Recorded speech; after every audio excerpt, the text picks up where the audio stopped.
Chers internautes, très heureux de vous retrouver à nouveau sur Une minute dans le monde de ce mercredi 12 juillet 2023. Commençons par le Sénat français qui a adopté dans la nuit de mardi à mercredi le projet de loi pour le plein emploi que défend le gouvernement pour relancer la baisse du chômage et responsabiliser les demandeurs d'emploi. Le texte doit arriver devant les députés à l'automne selon France 24.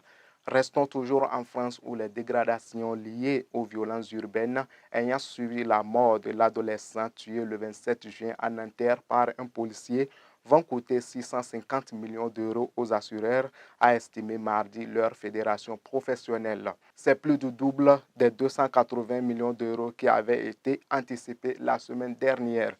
La circulation entre l'Arménie et le Haut-Karabakh via le corridor de Latchine est suspendue, a annoncé mardi l'Azerbaïdjan qui accuse la Croix-Rouge de multiples tentatives de contrebande à ce point de contrôle. Le comité international de la Croix-Rouge refute ces accusations. Les autorités affirment que le poste frontière sera fermé jusqu'à la fin des mesures d'enquête nécessaires, nous informe le Parisien. Le mécanisme d'aide humanitaire transfrontalier à la Syrie qui permet d'acheminer depuis la Turquie denrées et médicaments à des millions d'habitants des zones rebelles du Nord est arrivé à expiration lundi. Le Conseil de sécurité de l'ONU peine à trouver un compromis afin de continuer à aider les populations toujours en difficulté dans cette zone. Finissons cette session par un fait insolite.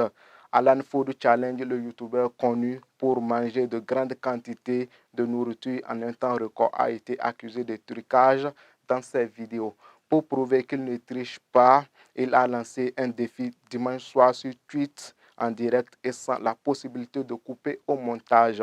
Mais après avoir atteint la barre des 100 000 viewers, le youtubeur a échoué puisqu'il a mis un terme à son défi après avoir mangé un giga tacos et la moitié d'un autre.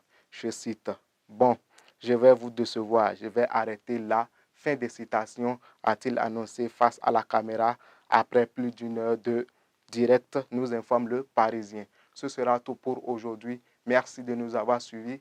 À demain.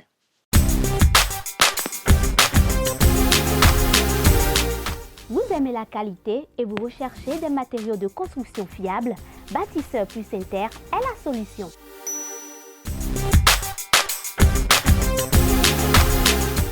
Bâtisseur Plus Inter importe tout ce dont vous avez besoin en carrelage, en luminaire, en sanitaire, en robinetterie, en ameublement et en plomberie.